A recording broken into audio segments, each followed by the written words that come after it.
radiophonique du choc des idées. Que dit-on ou que ne dit-on pas?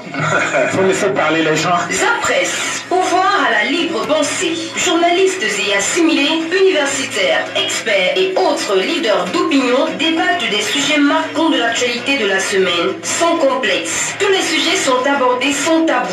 Ça chauffe à la radio. Je prends le cas d'un confrère, entre guillemets. Je mettrais même un trait d'union entre con et frère. Alors... Dimanche à 10h et lundi, pouvoir à la libre expression avec Zapresse, votre espace hebdomadaire de participation à la gestion de la chose publique. Zapresse sur RTS.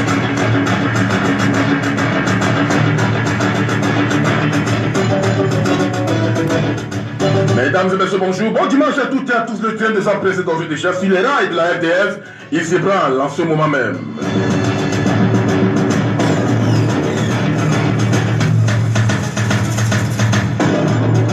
Préparation du grand dialogue national, la messe des partis politiques. Et près de 40 représentants des formations politiques ont été reçus cette semaine par le Premier ministre. C'était en vue de faire leurs propositions dans la perspective des travaux qui s'ouvrent le 30 septembre prochain, ici à Yaoundé. Mais il y a eu des frustrés enregistrés à l'instar de la présidente nationale de l'Alliance des forces progressistes dans une tribune qu'elle a postée sur son mur Facebook cette semaine. Alice Sadio fait savoir qu'après plus de 2 heures d'attente dans une salle où ses camarades de parti et elles ont été conduits, ils se sont résolus à quitter les lieux sans avoir dialogué avec le chef du gouvernement camerounais, comme c'était le cas pour le G20 le 17 septembre dernier et pour le PADEC, pourtant initialement programmé le même jour que l'AFP le 18 septembre dernier. Malgré tout, la présidente nationale de l'Alliance des forces progressistes a rendu public un mémorandum préliminaire sur le dialogue national aux fins d'informer l'opinion publique nationale et internationale. Alors qu'il reste une semaine pour l'amorce des jours liés au grand dialogue national, tous les regards sont désormais tournés à l'immeuble Étoile où Joseph John Gouté continue de recevoir des délégations devant prendre part à cette grande messe du pays, pendant que certains leaders font des propositions concrètes pour le règlement de la crise anglophone, d'autres posent des conditions préalables avant de participer à cette plateforme. C'est le cas du mouvement pour la renaissance du Cameroun. Le principal préalable est celui de la libération de Maurice Kamto, ses alliés politiques et des militants et sympathisants du MSC arrêtés et cloués à la prison centrale et principale de Yaoundé. Cette formation politique de l'opposition camerounaise évoque également comme préalable la mise sur pied d'une commission préparatoire du grand dialogue national disposant d'un délai suffisant et composé des principaux protagonistes de la crise dans les régions nord-ouest et du sud-ouest et des acteurs de la vie politique nationale ainsi que des forces vives de la nation camerounaise. Mais déjà, parmi les délégations devant être reçues par le chef du gouvernement ce lundi, 23 septembre 2019, il y a celle de la région du centre, laquelle suscite d'ores et déjà et depuis hier une curiosité dans la liste des 30 personnalités, du centre qui circule sur la toile. L'on trouve des militants du RDPC clairement identifiés, des universitaires militants du RDPC, des anciens ministres cadres du parti au pouvoir, des chefs traditionnels membres du parti, tout autant que des élus locaux et des syndicalistes. Le social-démocratique Front Plan régional du centre dénonce d'ailleurs la politisation du choix des représentants de la région du centre au grand dialogue national. Emmanuel Tonga, le président régional du FTR pour le centre, invite le Premier ministre Joseph John Gouté à rejeter cette délégation qu'il qualifie de complaisante parce que, explique-t-il en substance, allant à l'encontre de l'esprit et de la philosophie du dialogue national. Grand dialogue national entre singularité, curiosité et incongruité, c'est l'orientation de la thématique de Zapresse de ce dimanche 22 septembre 2019.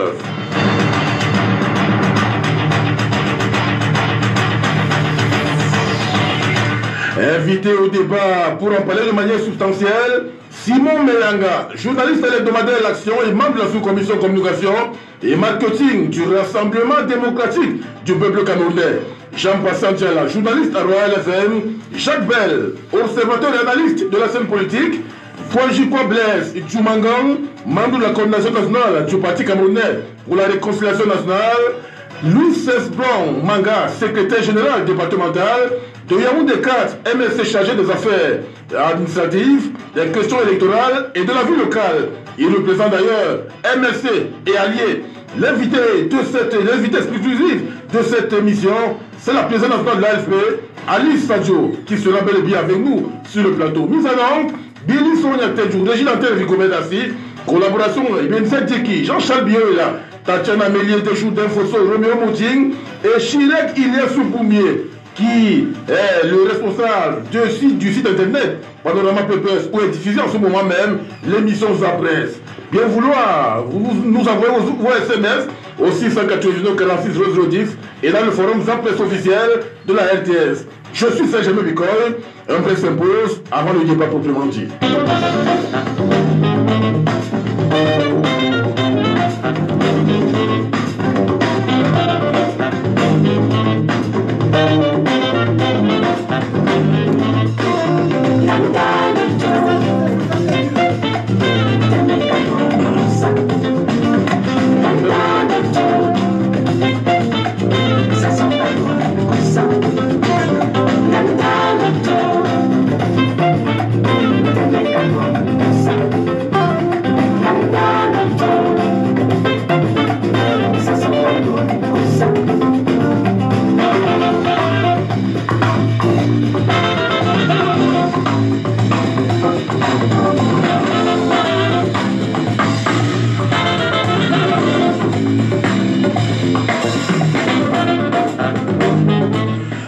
Sur la RTS, vous écoutez Zapresse et nous êtes sur la fréquence 90.5 FM stéréo. Dans un instant, la première acte de cette émission. Zapresse, ou leur édito, ou l'éditorial des éditoriaux.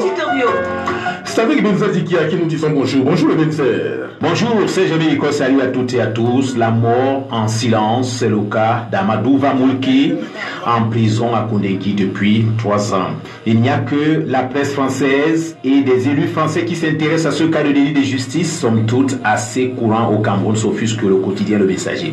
7 députés et sénateurs français ont écrit à ce sujet au président français, mais enfin, pour les avocats, nous sommes fatigués de nombreux renvois fantaisistes. Si le ministère public n'a pas de preuves contre Amadou Vamoulki, il vaut mieux que toutes les conséquences de droit soient tirées, note encore Le Messager.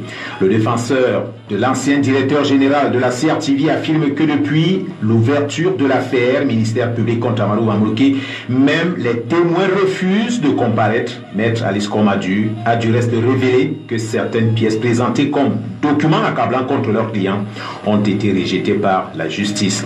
La seule preuve qui reste pour l'instant, c'est le rapport du contrôle supérieur de l'État, document à base duquel notre client a été placé en détention provisoire, mais ce rapport n'incrimine nulle part Amadou Vamoulki, affirme encore Alice Com. Pour le Figaro et l'AFP, connu pour sa probité, le journaliste refute tout détournement de mauvaise utilisation de l'argent public dans le cadre de ses fonctions qu'il a menées avec rigueur entre 2006 et 2015. Atteint donc d'une affection neurologique, l'état de santé, d'après 2 rapports médicaux, Reporters sans frontières vient de demander une évacuation sanitaire. Pourtant, parlant du premier examen médical de l'ancien DG de la CRTV, RSF rapporte qu'il a été fait à l'hôpital central de Yaoundé et d'après l'ONG, le dit examen recommande une évacuation dans un centre spécialisé justifié selon les médecins par un plateau technique limité et la sévérité de l'affection neurologique dont souffre le journaliste. Une analyse et des recommandations partagées par l'hôpital américain de Paris à qui le dossier médical d'Amadou Vamoulki a été transmis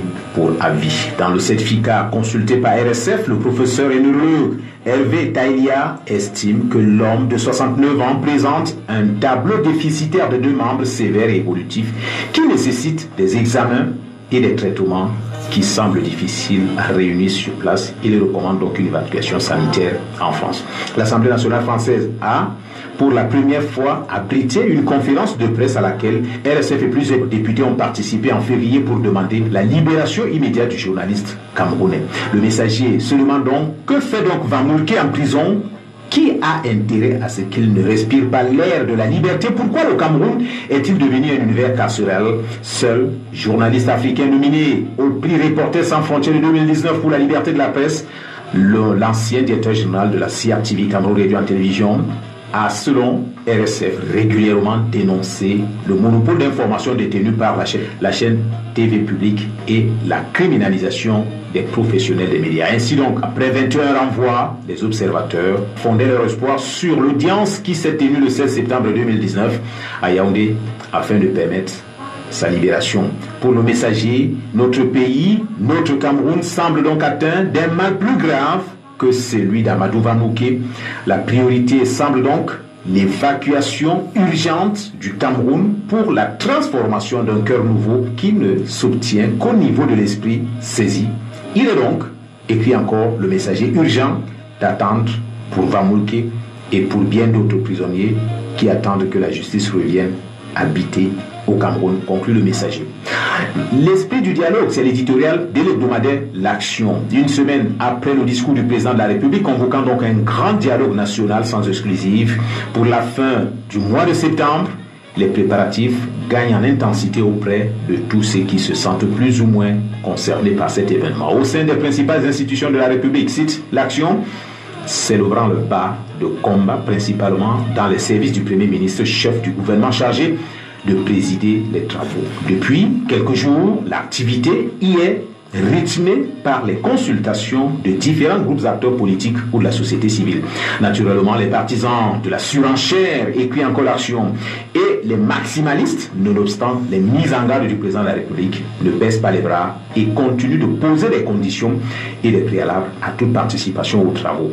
Une autre catégorie d'acteurs se distingue par leur volonté d'exclure les groupes, associations ou des partis politiques du grand dialogue national sous des perspectives aussi fallacieuses que fallacieuses. Il en est ainsi de ceux-là qui cherchent à disqualifier le Rassemblement démocratique du peuple camerounais sous prétexte qu'il n'avait jamais pris position en faveur du dialogue. Faut-il vraiment répondre à ce type d'insinuation qui relève de la mauvaise foi et de la provocation, se demande L'Action. Il suffit tout simplement de leur rappeler toutes les initiatives et les descentes sur le terrain menées par le RDPC, tant à Bamenda Kabouya. D'ailleurs, cette époque, pas si lointaine, les mêmes avaient accusé le RDPC d'en faire un peu trop et de verser dans la provocation. Bon dimanche et à dimanche. Merci bien, Bézé. Bon dimanche à toi. Et c'est dimanche prochain, vous allez retrouver Jean-Charles Billot là, puisque c'est le dernier dimanche de ce mois de septembre. Bonjour Jean-Charles. Bonjour Serge Bico, bonjour à tous. C'est pour la revue de la presse. Sa presse, la revue de la presse nationale. Grand dialogue national, le calendrier est connu. Il débute le grand dialogue le 30 septembre pour s'achever le 4 octobre 2019, soit 5 jours pour réfléchir sur l'avenir des régions anglophones du Cameroun, le nord-ouest et le sud-ouest en particulier, et peut-être aussi plus globalement de l'avenir du Cameroun.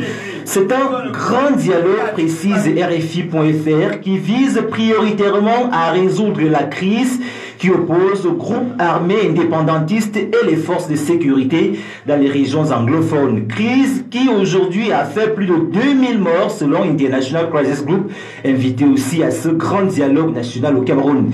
Il s'agira donc de manière plus claire de mobiliser toutes les forces constructives autour de la paix, la sécurité, la concorde nationale et le progrès.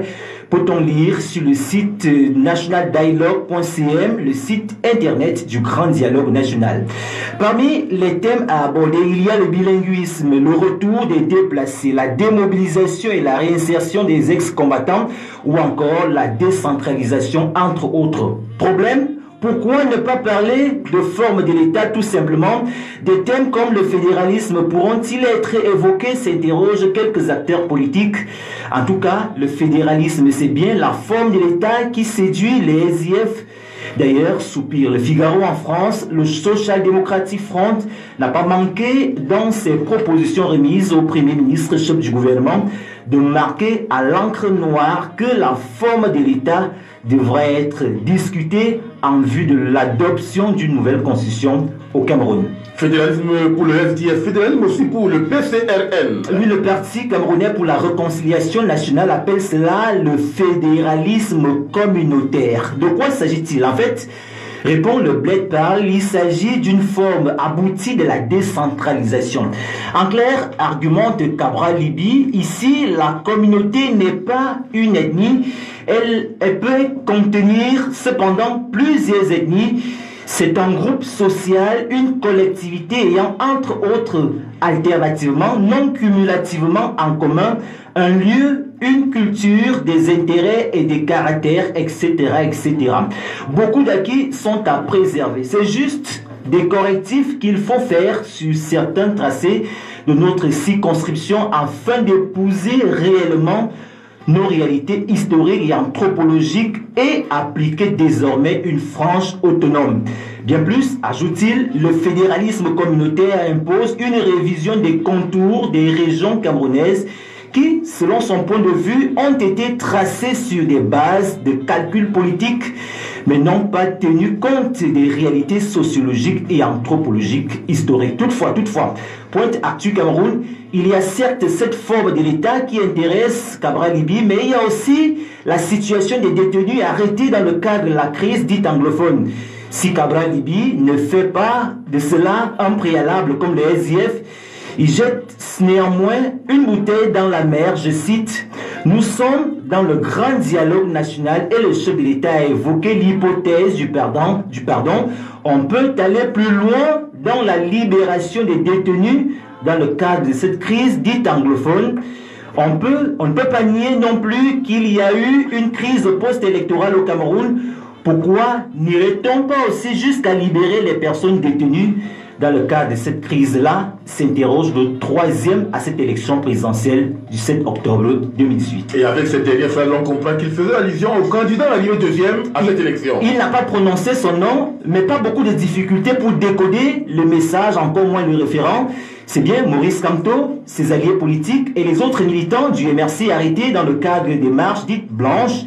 Leur libération est un préalable pour la participation du MRC à ces assises tempête. Tiranois, la deuxième vice-présidente du parti de Maurice Kamto, rapporte Bénin Web. Mais au-delà de ces polémiques, Cameroun Tribune, le grand quotidien public national, se félicite de l'accompagnement du cardinal Christian Toumi et les autres leaders religieux pour la bonne réussite de ces grandes assises nationales. Face à la presse, raconte Cameroun Tribune, le cardinal Toumi, porté par une émotion visible, a appelé tous les participants et contributeurs à ce grand dialogue national à parler, je cite, avec sincérité et honnêteté. Il est allé jusqu'à affirmer que, citation encore, les hommes de Dieu sont obligés de tout faire, même au prix de leur vie, pour que la paix revienne chez nous ici, au Cameroun. Et ce dialogue national n'est qu'une grande bruit, s'exclame West Echo. Entre l'aile politique, j'allais dire les sécessionnistes décapités et exclus, le RDPC qui règne en maître orchestre après avoir tout verrouillé, le Grand Nord qui demande un rééquilibrage institutionnel, les MRC qui refusent de mendier sa participation, les SDF qui posent les conditions de principe, l'UDC qui souhaite aller défendre l'héritage de Fouman, l'UPC qui se replie à Ezeka pour trouver son front commun. Ouest Littoral ne trouve pas d'autre qualificatif que la grande brouille. Mais dans la Mofouya Famba, on ne voit pas les choses sous cet angle-là. Le Pélican nous explique qu'on voit en ce grand dialogue national, une occasion de rappeler tous les problèmes auxquels fait face le département. Dans un document intitulé Déclaration de la Mofouya Famba, non seulement on félicite le chef de l'État pour avoir convoqué ce grand dialogue national, mais aussi on relève les problèmes évoqués, par exemple le chômage des jeunes, l'entrepreneuriat abandonné, de la braderie des terres, de l'exode rural, du transfert des compétences aux mairies, de la création d'industries locales et des fonctions et une fonction publique locale. Paul Biya a donc tout dit, halte aux manipulateurs, s'exclame pour sa part Réalité Plus. Merci bien, Jean-Charles Labon, dimanche, cher ami. Je vous en prie, Serge. Bien, on commence directement par l'accueil des invités et on a dû proprement dit dans le débat. Bonjour Simon Méanga. Bonjour Serge Mébikoy, je salue tous les auditeurs de Radio Siantou, ATS qui nous écoutent ce matin. Je vous remercie pour votre invitation. Merci bien, journaliste à l'hebdomadaire L'Action et membre de la sous-commission communication et marketing du RDPC. Une curiosité qui depuis hier a toujours discuté sur la toile, à savoir que la délégation de la Jaune Sang qui sera reçue demain, c'est-à-dire ce lundi 23 septembre 2019 à la primature, est constituée exclusivement des cadres militants du RDPC. Et le SDF a justement rendu public un communiqué hier soir faisant état de ce qu'il s'agit là d'une politisation du choix des représentants de la délégation du centre. Je ne pense pas que ces membres soient exclusivement du RDPC. On peut citer les noms, oui, il y a des membres du RDPC dedans, mais il y en a qui sont de la société civile. Et il ne faut pas faire l'amalgame. J'ai regardé la liste, je ne l'ai pas sous les yeux, moi je l'ai lu et relu. Il y a des militants du RDPC, mais qui sont du centre, on ne peut pas leur dénier cette appartenance-là. Il y en a qui sont de la société civile, il y en a qui n'ont aucun parti politique. Je peux par exemple vous mettre au défi de me dire quel est le parti politique de M. Alain Didier Olinga. Vous avez applaudi il y a quelques années M. Olinga ici. Donc il est professeur d'université, il y a des professeurs d'université qui sont de la société civile. Il ne faut pas que l'OSDF fasse de l'amalgame. L'OSDF a une représentation, peut être surreprésenté à d'autres instances. Et puis, de toutes les façons, il ne s'agit que d'une représentation. Le président à l'étranger. Et pourquoi il ne trouve pas au moins quelques représentants des formations politiques d'opposition dans la délégation? Mais ils sont déjà représentés dans d'autres instances. Il ne s'agit pas de formation politique. Le centre a choisi ses représentants. Les formations politiques ont leurs représentants. Je ne sais pas pourquoi le SDF va venir faire la polémique. Donc, on ne peut pas choisir tout le monde. Il s'agit d'une liste qui est limitée. Et c'est même pas sûr que tous ces gens... Est-ce qu'elle n'est pas idéologique? Comment les politiques il s'agit même pas... Il n'est même pas sûr que tous ces gens-là qui ont été désignés dans la liste, il s'agit pas des représentants dans le dialogue. Il s'agit de ces représentants qu'on envoie au Premier ministre. Maintenant, est-ce qu'il est sûr que tous ces gens-là vont faire partie de ceux qui seront dans la salle? Je pense que le grand dialogue est ouvert. Il ne s'agit pas seulement d'être dans la salle, mais il s'agit de faire des propositions. Donc, au lieu de perdre le temps à faire de la polémique dans la polémique, j'allais dire la polémique inutile, c'est le moment de réfléchir, de s'asseoir pour faire des propositions qui font avancer le pays. Le président de la République a tranché cette affaire en reconnaissant que, ok, c'est un grand débat national, c'est un grand dialogue national, mais on comprend très bien que tout le monde ne peut pas venir s'asseoir dans la salle, tout le Cameroun ne peut pas s'asseoir, les gens vont être représentés, les gens peuvent envoyer des contributions par divers canaux qui ont été mis en place par le comité d'organisation. Je pense que c'est ça l'essentiel. Le reste n'est que, j'allais dire, futilité. On parlera tout à l'heure des propositions faites par les partis politiques à la primature cette semaine. Jacques Bell, bonjour. Bonjour Serge, bonjour au panel et surtout bonjour à 20 millions d'auditeurs et auditrices que je retrouve avec beaucoup de joie. Vous savez, ça fait un bail. Je m'en voudrais aussi singulièrement de ne pas saluer la communauté universitaire de Douala. Vous savez que désormais je fais partie de cette communauté universitaire. On salue M. Douala au service de l'information de la conférence.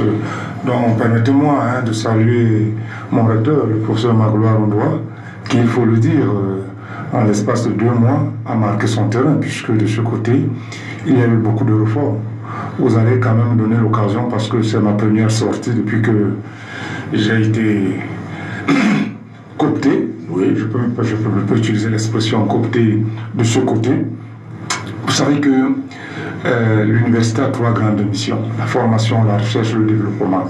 Et aujourd'hui, il n'est point besoin de rappeler avec des arguments massus que le Cameroun est tourné vers la modernité. Parce que quand le chef d'État parle de l'émergence en 2035, cette émergence ne peut être endossée que sur une jeunesse très bien formée. Et une jeunesse bien formée fondamentalement, il faudrait lui permettre de soutenir. Et je pense que quand le professeur Magloire Ondoa est arrivé dans cette auguste institution, il a été nommé le 11 juillet 2019.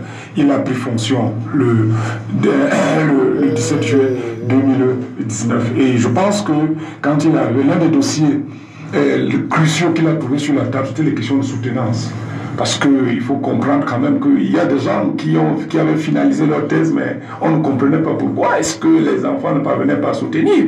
Et l'une des grandes décisions qu'il a eu à prendre, réforme, c'était rapidement de sommer tous les chefs d'établissement et facultés pour que toutes les thèses qui étaient en souffrance et qui était déjà bouclé, que ce soit les thèses et les masters doivent être soutenus. Quel était le facteur de blocage? Non, ne me posez pas la question. Posez la question peut-être au professeur Xavier Eto'o, peut-être il est mieux placé pour... François Xavier Eto'o. François Xavier Eto'o, il est mieux placé peut-être pour répondre. Ce qui est sûr, c'est que de ce côté, ça a été une bouffée d'oxygène. À côté de cela maintenant, il y a une injustice qui a été réparée parce qu'on savait que la région de Douala a 4 grands départements. Pardon, le littoral a 4 grands départements. Et vous savez que on ne comprenait pas quand même pourquoi est-ce que la Sanaka maritime n'avait pas ne serait-ce qu'une annexe. Or, désormais, à partir de cette rentrée académique, EDEA, c'est-à-dire la Sanaka maritime à EDEA, il y aura une annexe de l'université de Douala. Une annexe, parce qu'une annexe, c'est du champ de compétences du recteur. Une école, c'est du champ de compétences du ministre d'État, ministre de l'enseignement supérieur et chancelier des ordres académiques. Maintenant, l'université, c'est à l'impérium du président de la République. Donc, je pense que sur ce coup, ça a été quand même un soulagement, je puis vous dire, socio-anthropologique, et une injustice reparée. Et à côté de cela, on ne se limite pas, on va même jusqu'à du côté de Kribi. Oui. Du côté de Kribi, il y aura toujours pour cette année une annexe de ce côté. Parce que vous savez, il faut déconjectionner l'université de Douala. C'est la plus grande université d'Afrique centrale, c'est la plus grande université d'État du Cameroun. Elle a plus de 60 000 étudiants, elle a plus de 11 établissements et plus de 49 IPES. Ouais, donc en réalité, c'est je dirais même un mammouth. C'est un véritable mammouth institutionnel. Il faut donc trouver maintenant des mécanismes, il faut trouver, je dirais peut-être des passerelles innovatrices et innovantes pour permettre à ce que les jeunes soient dans un cadre optimal pour la transmission du savoir. Et vous savez aussi qu'il y a eu une polémique forte, c'est-à-dire la fameuse polémique de 2018, c'est-à-dire parlant des doctorats professionnels. Et oui, mais je puis vous savoir que nous, de ce côté aussi, il y aura désormais l'admission des doctorats professionnels. Encore que cette appellation aujourd'hui a suivi une évolution, et une évolution parce que la loi, l'arrêté de mars 2018, clarifie désormais. Donc je pense qu'il y a beaucoup, il y a une palette de réformes qui a été mise en place. Ce qui est sûr et certain, c'est que dans les prochains jours, nous allons faire un magazine spécial les 100 jours de l'université de Douala. J'en serai, est-ce que je viens de partager peut-être les différentes réformes et qui ont été entreprises en l'espace peut-être de 3 mois. Donc je dis que, au vu de ce que je suis en train de voir, il y a une symphonie harmonieuse qui laisse à présager que l'université de Douala de plus en plus se positionne comme cette université futuriste et aventuriste. C'est attendu. Et Jean-Pascal Chala, bonjour. Bonjour Serge-Émile Coy, et bonjour à tout le panel et à tous les auditeurs de la RTS et de sa presse. Journaliste à Royal FM, est-ce que vous avez jeté un coup d'œil sur la délégation de la région du centre qui sera reçue ce lundi 23 septembre 2019 à la primature? Pas jeter un coup d'œil, mais écouter ce que le SDF a dénoncé, oui, a cru dénoncer en réalité. Et puis je viens d'écouter également la réaction de Simon Mayanga. Et je me pose bien des questions si on devrait mettre de côté toutes les polémiques qui surviennent aujourd'hui dans le cadre de la préparation de ce grand dialogue national. On ne devrait pas exclure les polémiques parce que c'est bel et bien ça le Cameroun. Si vous ne voyez pas le détail, on vous montre le doigt sur ce qui est gros là, c'est qu'on est en train de vous tromper. Au Cameroun, il faut regarder le détail. La preuve, c'est que le détail du Conseil national de la jeunesse aujourd'hui pose problème avec cette histoire d'1 million de francs CFA, avec je ne sais pas combien d'argent de taxi a été remis à ce Conseil national de la jeunesse, ce que nous appelle machin. Et aujourd'hui, vous voyez la volée de bois vert interne au niveau de ce conseil pour une histoire d'argent. Donc on ne saurait fermer les yeux sur les détails.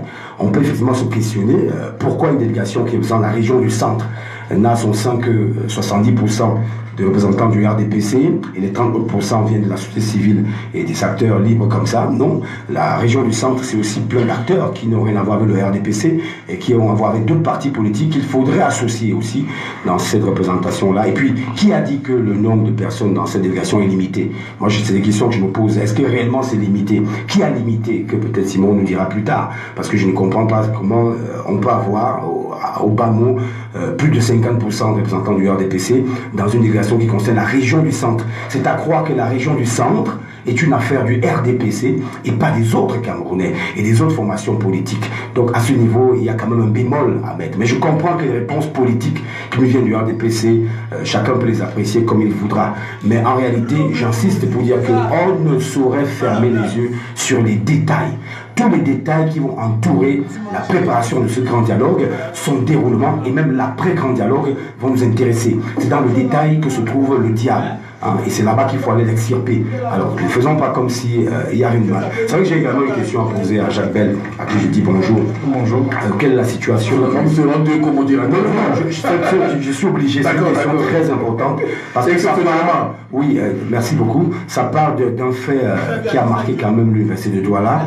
Il y a 2 ou 3 ans, c'était ce fameux DAF, d'État administratif financier, qui avait été exclu de l'université, carrément chassé par l'ancien recteur. Je voudrais bien savoir avec le nouvel arrivant, la nouvelle équipe, qu'est-ce qui se passe au niveau de la direction administrative et financière de l'université de Douala. Le DAF qui avait été chassé, nommé par le président de la République, mais qui avait carrément été débouté, surtout aujourd'hui à l'extérieur du pays. J'ai pas eu plus de nouvelles. Malheureusement, je suis journaliste, mais c'est votre plateau, Serge Aimé. Mais quand on a le représentant de l'information de l'université, on est obligé quand même de poser une telle question. C'est que je sache, non, il y a un DAF, un DAF, il avait été remplacé, il y a un jeune DAF, là, il n'y a pas de problème à ce niveau. D'accord, on a que d'autres invités. Chacun le jeune Kwajikwa Blaise Djoumangon, qui représente le Parti Camerounais pour la réconciliation nationale. Bonjour, cher jeune. Yeah, good morning, sir. Bien, j'imagine bien que vous avez également jeté un coup d'œil sur une autre informative qui circule en rapport avec le Conseil national de la jeunesse du Cameroun, où on se voit aujourd'hui des jeunes qui s'étripent par rapport aux frais de taxi qui ont été justement remis à cette instance-là. Et aujourd'hui, le trésorier estime véritablement que parmi la somme qui a été remise à la présidence nationale, et on estime que ce n'est pas la somme du manque requise qui a été justement remise à cette élite. Lorsque l'on voit les jeunes se triper, notamment sur le perthème lié à la participation aux consultations à la primature, ça vous explique quoi en tant que jeune? Sir, to be sincere, I never had such information, but what I can give as my own contribution is not surprising to me, because that's what we always see, especially in university milieu, how our leaders, they manipulate youth of this country. They try to make them to look only, they don't try to train our youth to see the future. They only try to see them, to look just in front of them without preparing them to get, to make them know really what they will really be in future. As you can see, what you are saying is no more strange in Cameroon.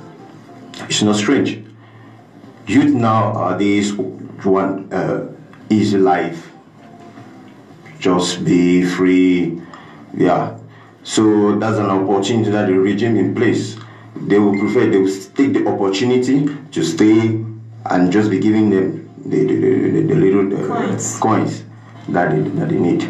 That's my own contribution. It's truly, I never had certain information, but I think it's not surprising to me, because that's something that we are experiencing day in, day out, wherever you are. Even mostly, as I earlier told you guys, in university milieux, it's rampant. It's something normal. That's how it is, and nobody cares. That's what pains us, the youth. Nobody cares. There is nobody to stand and say, no, your future. Tell the truth to the youth that no, as you say, this is how we are going to do. What if they can take that money and do something that can be, how can I say, revenue generating, right?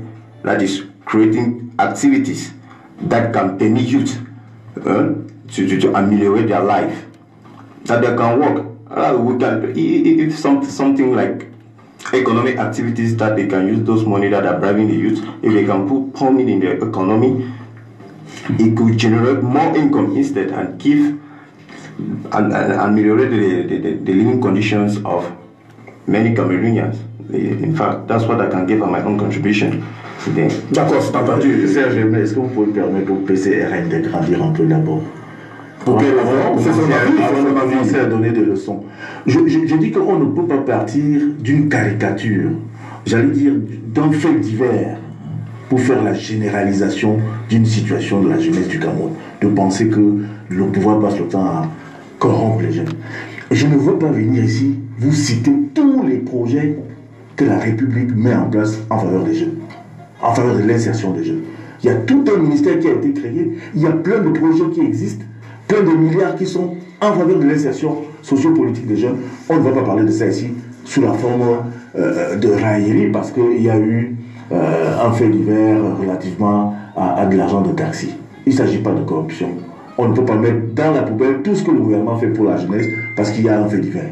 Voilà, c'est ce que je voulais dire. Et c'est votre avis, c'est mon meilleur. C'est une réalité. C'est une réalité. Ce n'est pas de la philosophie, mais on peut vérifier ça. Please, can I respond to him? Yeah, sir. I'm very, very sorry if you take it so personally. But non, ce n'est pas un problème personnel. Vous grandissez, prenez le temps de grandir, de connaître votre idea. That's your idea, sir. Vous êtes un tout petit frère, vous ne savez même pas ce qui est fait pour vous. But let me tell you, sir, tell us what we live day in, day out. That is what we say. That's what we say. We know, but let me tell you, what is the ministry is meant for, the authorities who are there, they are there for their families. Entre vous deux, s'il vous plaît. Je donne la parole à Mme Malick Sadio. Bonjour, Madame la Présidente. Bonjour. Le président national de l'Alliance des forces progressistes. L'on a constaté cette semaine que l'AFP n'a pas été reçu par le Premier ministre. Pourtant, vous avez attendu pendant des heures de temps dans la salle de temps où vous aviez été conduit et vos camarades des forts. Et la question? Et la question, c'est le mémorandum que vous avez justement conduit à la primature porte justement sur un ensemble de centres d'intérêt sur lesquels l'on veut justement avoir une synthèse.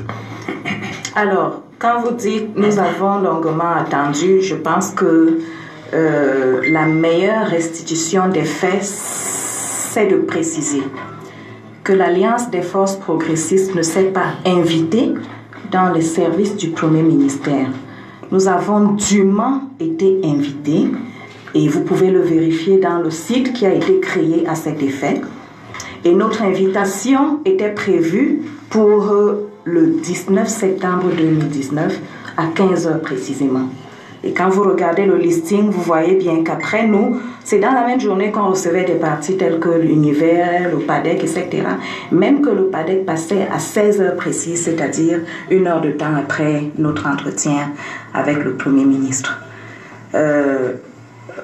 C'était pour parler, comme le chef de l'État l'a dit, de la crise anglophone, mais aussi des autres sujets brûlants qui portent atteinte à la vie, qui concernent la vie nationale de notre pays. Puisque le président l'a dit lui-même que la crise anglophone, d'après l'interprétation que j'ai faite de son discours, la crise anglophone serait le plat de résistance. Moi, étant président de l'Alliance des forces progressistes, j'ai cru bien faire en déplaçant le staff de l'AFP qui est originaire de ces deux régions-là, c'est-à-dire le nord-ouest et le sud-ouest. Oui. Je voudrais peut-être vous rappeler que notre premier vice-président, qui est un ancien député de cette région, à Mézam, à Foundon, résident à Foundon précisément, et puis notre conseiller municipal qui est originaire de Bengui, c'est-à-dire de la région qui vit au quotidien les drames de cette crise qui est devenue une guerre entre Camerounais. J'ai donc déplacé ces braves messieurs, j'ai constitué une équipe diversifiée mais assez représentative avec des anglophones, une équipe de 10 personnes, et nous nous sommes rendus à la primature aux dates et heures convenues. Même que j'avais été appelée la veille par une dame des services du Premier ministère pour confirmation de notre présence effective à ce rendez-vous. Confirmation que j'ai donnée. Sauf que lorsque nous arrivons dans les lieux, nous sommes conduits tour à tour, d'abord dans la salle d'attente, puis ensuite le protocole est venu nous déplacer vers la salle. J'ai vu dans les photos, je crois que c'est la même salle dans laquelle on recevait des gens, la salle de conférence. Oui. Et ils nous ont signifié que, comme la veille, ils avaient reçu d'autres partis, et principalement le G20. Dans la même salle, ils étaient très nombreux, principalement les partis qui avaient soutenu le RDPC lors de la dernière élection présidentielle. Eh bien, ils nous ont sortis de la salle d'attente après presque une heure d'attente pour nous installer dans cette salle en nous signifiant que, excusez-nous, Madame la Présidente, nous espérons que ça ne vous pose pas de problème. Hier, on a reçu tous les partis en bloc et ça n'a pas posé de problème parce que chacun a eu droit à son tour de parole. J'ai rétorqué au monsieur que ça ne nous gêne pas, outre mesure, parce que ce que nous avons à dire à monsieur le Premier ministre, nous ne le cachons pas, puisque nous comptons le rendre public après avoir échangé avec monsieur le Premier ministre. Sauf que nous y avons encore attendu pendant 1 heure de temps. Et je tiens à vous rappeler qu'entre-temps, le PADEC qui devait passer à 16 heures, c'est-à-dire 1 heure après que nous ayons été reçus, est arrivé, nous a trouvés. Vous avez dû voir les railleries de monsieur Momo Jean de Dieu dans les réseaux sociaux. Il nous a trouvés et puis on est venu le sortir de cette salle où nous étions ensemble pour l'amener je ne sais où. Parce que je ne connais pas tous les rouages de l'immeuble Étoile. Donc, de toutes les façons, je vous raconte notre part de vérité. On nous a conduits donc dans la salle de conférence en nous signifiant que cette fois-ci, on va nous recevoir avec d'autres partis. Nous sommes restés encore 1 heure de temps. Le total fait 2 heures d'attente. À un moment donné, je me suis sentie un peu mal à l'aise, mon exécutif avec, et puis nous nous sommes résolus à quitter les lieux. Non sans avoir signifié à monsieur le chef du protocole, monsieur Agbor, que si nous ne pouvons pas, monsieur le Premier ministre ne peut pas nous concéder 5 minutes, parce que si on compte les partis politiques au Cameroun, le SDF et l'AFP sont les partis politiques qui peuvent quand même apporter la preuve de ce qu'ils ont un fief dans la région, les 2 régions qui sont en conflit. Notamment notre conseiller municipal qui est originaire de Bangui et mon premier vice-président qui est un ancien député de cette région. Donc nous n'avons pas dialogué. Nous sommes allés à l'invitation de monsieur le Premier ministre, mais nous n'avons pas eu l'honneur d'échanger avec lui sur ce que l'Alliance des forces progressistes, parce que le SDF a son son de cloche à lui. Mais le SDF n'est pas le seul parti de l'opposition au Cameroun. Il se trouve qu'il y a d'autres partis qui ont leur lecture à eux de comment on pourrait réfléchir ensemble pour tirer le Cameroun de ce merdier que nous appelons trivialement la crise anglophone. C'est une crise camerounaise. Lorsqu'une partie de notre pays est à feu et à sang, lorsqu'on compte non pas 10 morts, non pas 20 morts, non pas 50 morts, non pas 100 morts, non pas 200 morts, mais 2000 morts, et c'est pas seulement 2000 morts, c'est pas seulement 2000 morts, c'est après coup qu'on fera le vrai bilan de cette hécatombe.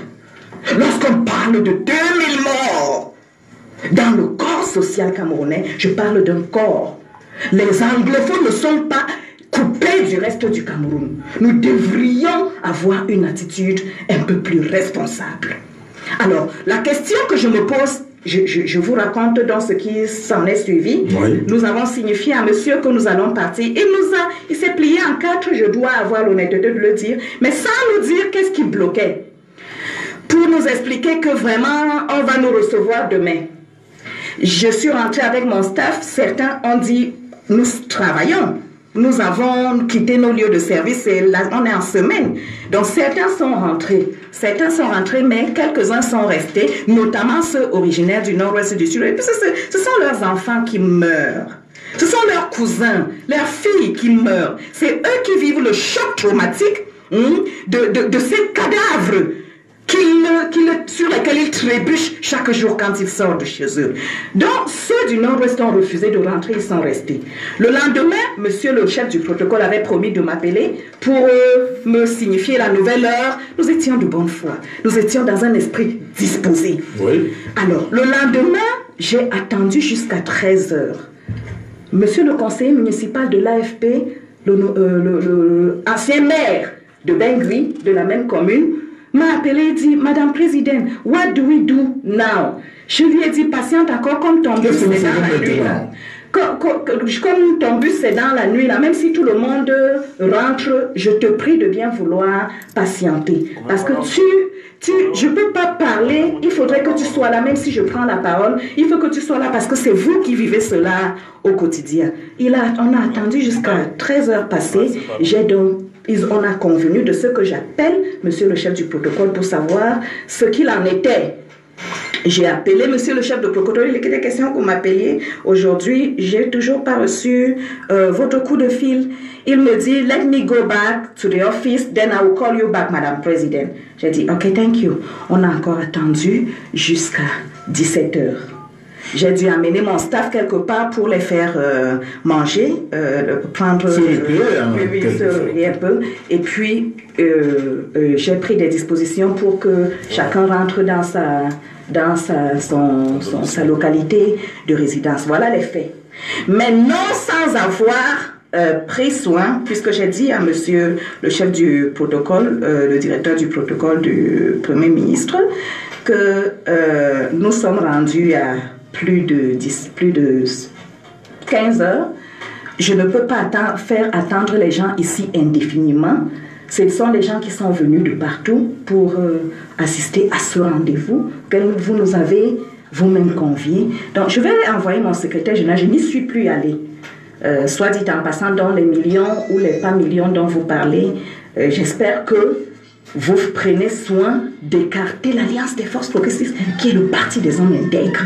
Tel est notre slogan. Tel est notre slogan et il nous tient à cœur.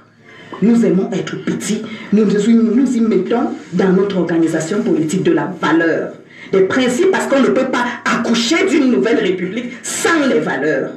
Donc, j'ai demandé à mon secrétaire général et à monsieur le conseiller municipal de l'AFP, originaire de la zone en guerre, d'aller dans les services de monsieur le Premier ministre pour déposer notre mémorandum. Je vous en ai apporté la preuve de la décharge que voici, en anglais et en français. J'en ai terminé. Merci bien. Alors, réaction de Jacques Bell et ensuite Jean Passatiala. Non, je pense quand même que c'est illégal. C'est pas acceptable parce qu'à partir du moment où on a décidé d'aller vers la réconciliation et de surcroît vous inviter une formation politique et que 48 heures vous ne puissiez peut-être pas la recevoir, ça pose quand même un problème parce que vous savez de la frustration. Est-ce qu'il y a un agenda caché quelque part? Au-delà même de l'agenda, parce que parfois c'est aussi le zèle. Hein. Parfois c'est aussi le zèle de certains collaborateurs ou proches collaborateurs. Je n'ai pas toutes les informations, mais rien ne peut expliquer pourquoi. Parce que Madame la Présidente a été assez claire. C'est-à-dire que l'Alliance des forces progressistes a été invitée, conviée à apporter sa modeste contribution. Et on voit justement dans le Cameroun, que l'Alliance des forces progressistes a reçu à 15h mardi, lundi 19, jeudi 19 septembre, à 15h, l'AFP. Avec votre permission, chers concitoyens, je voudrais souligner que vous avez noté, comme tous les Camerounais, qu'un certain ministre, dont je ne citerai pas le nom, est allé sur les réseaux sociaux pour en parler en riant. Je viens de vous dire que officiellement on parle de 2000 morts. Il en parle, il est ministre de la République, en riant, en ricanant, j'allais dire, et il parle de l'argent de taxes. Je crois que nous autres francophones, nous jouons beaucoup. Je crois que nous jouons avec cette République. Je préfère croire que ceux qui sont aux affaires et qui jouent autant avec cette République, peut-être ils se réfugient derrière le fait qu'ils ont une double nationalité, une triple nationalité. Mais nous, vous, notamment le quatrième pouvoir, vous êtes les journalistes. Serge Aimé Bikoy, je suis sûr que vous n'avez pas deux passeports. Vous n'avez que le passeport vert, vrai ou faux. Que nous autres, comme moi, que nous autres qui n'avons que le passeport vert, que nous fassions attention. Très bien, c'est très bien. Donc vous êtes un ayant droit direct. Vous êtes un héritier direct, un ayant droit direct. Et cet espace vital qu'on appelle le Cameroun est notre espace vital. Nous qui n'avons qu'un seul passeport, nous n'avons pas le droit de le laisser brûler. D'accord. Ne jouons pas avec. L'argent de taxi, comparé, on parle dans les réseaux sociaux, tout un ministre de l'argent de taxi. Je m'en fous. Je ne veux même pas. Je ne veux pas entrer dans le débat s'il y en a eu ou s'il n'y en a pas eu. À côté d'une hécatombe, à côté de 2000 morts, sont-nous donc devenus des animaux? Comme les Blancs l'ont dit par le passé, on rit, un ministre rit dans les réseaux sociaux et parle de l'argent de taxi. Alors qu'à côté de nous, nos frères et sœurs, vous pensez que quand on va arrêter même cette guerre, les enfants, les adolescents qui voient les cadavres chaque jour, les séquelles post-traumatiques, vous croyez qu'on va gérer ça comme ça? Comment? Vous croyez que les générations anglophone qui vit dans le nord-ouest et le sud-ouest, qui vit cela au quotidien. Nous crions depuis 3 ans, arrêtons ça. On est en train de fabriquer des monstres. Ces enfants étaient des besquineurs, c'était des petits commerçants, c'était des étudiants. Ils se sont transformés du jour au lendemain en criminels. Sur de sang-froid. D'une part, de part et d'autre. C'est-à-dire du côté des activistes et du côté de l'armée qui tue et qui montre les images. C'est battu, madame. Chaque père est repris là-bas. Et on ricane dans les réseaux sociaux. Et on est ministre de la République. Non, moi je pense qu'à ce niveau, quand même, le contexte social étant tendu, et étant très tendu, parce que vous comprenez, quand vous voyez peut-être la réaction assez éruptive de Madame la Présidente, ça traduit quand même le degré par exemple d'humiliation dont elle a été victime, elle y compris sa formation politique et partant de là même les institutions, parce qu'il n'est pas sûr, il n'est pas tolérable, il est inexplicable qu'à ce niveau on ait de tels manquements. Si ça n'avait pas été possible le jour dit et qu'on avait peut-être repoussé la rencontre, on aurait dû le faire. Ne pas le faire, je dis, c'est extrêmement gênant. Mais moi, j'irai toujours peut-être dans son sens, mais il y a une image, Serge, moi qui m'a beaucoup frappé et qui m'a traumatisé. C'est cette image qui a fait le tour du monde. Et là, malheureusement, je n'ai pas vu fondamentalement une levée peut-être de dénonciation de bouclier. Cette femme qui a été violée en Sérélie vivante. Je dis, c'est Thibault. Mais je dis, c'est terrible. Moi, ce qui m'a d'autant plus indigné, c'est la femme camerounaise. Je n'ai pas vu ce féminisme faire bloc. Je n'ai vu aucune femme. C'est indigné. Non, attendez, permettez. Peut-être vous, peut-être. Mais je dis, non, mais au moins je dis une chose et suis certain. Il y a une façon de mourir à laquelle nous manquons le moins de respect à la vie. On ne peut pas déshumaniser. Mais je dis, je ne comprends pas, c'est la femme qui donne vie. Une femme a été violée, elle a été ensevelie vivante. Mais je n'ai pas vu le bouclier, je n'ai pas vu les femmes du Sérac, je n'ai pas vu, je ne comprends pas. Mais nous sommes où? A-t-on banalisé la vie jusqu'à ce niveau? Même la vie de celle qui est au commencement et à la fin de chaque chose. Je dis quand même que cette image, je n'en reviens pas. Je me pose bien la question. Qu'est-ce qui peut expliquer une telle horreur? Elle aurait été tuée tout simplement parce que on la soupçonnerait d'être peut-être une traîtresse. Mais voyez donc que c'est extrêmement grave. Je dis, face par exemple à de telles images, c'est extrêmement choquant, d'où il faut éviter des frustrations. Parce qu'on ne peut pas bâtir un pays sur des frustrations. Encore qu'aujourd'hui, le président de la République, à travers le grand dialogue national, a ouvert une opportunité historique pour sédimenter les institutions et sédimenter le vivre ensemble. Alors, Jean-Paul Santiala, on voit curieusement que dans le planning prévisionnel des consultations à la primature, il n'y a pas les représentants des groupes armés. C'est aussi une autre curiosité qui mérite une réflexion. Oui, c'est une autre paire de manches. Peut-être qu'on va en reparler, mais je voudrais revenir sur ce que je juge capital. Je vous ai dit tantôt que le diable est dans le détail. Et voilà un autre détail qui vient d'être nous servi par l'AFP. Hein? C'est-à-dire que d'aucuns diront c'est un détail. C'est une affaire de protocole. Mais que non, ce n'est pas une affaire de protocole. Quand le président a prononcé son discours, le président de la République, il était sérieux ce jour-là. La diffusion que nous avons regardée et écoutée était sérieuse, bien montée. Je crois que même son vestimentaire était sérieux. Le message était sérieux et responsable. Comment se fait-il que quand il s'agit maintenant de procéder par les consultations, qu'il y ait autant de couacs? Je refuse qu'on fasse la leçon à un jeune en lui disant que allez regarder sur le site du ministère de la Jeunesse pour voir ce que le gouvernement a dit et a présupposé avoir fait pour la jeunesse. C'est écrit, oui, c'est vrai. On peut citer masse, machin, tout ça existe. Personne n'a dit le contraire. Mais le détail de l'argent de taxi, c'est une question d'immoralité. Et ce Conseil national de la jeunesse, allez voir, si cet instrument était sérieux, le trésorier qui a signé la lettre pour soupçonner la vice-présidente ne l'aurait jamais fait.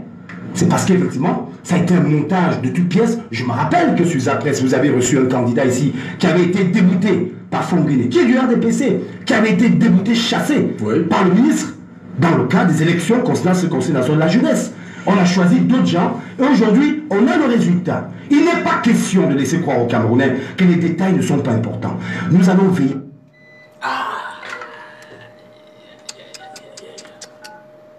Bien ça, les néos.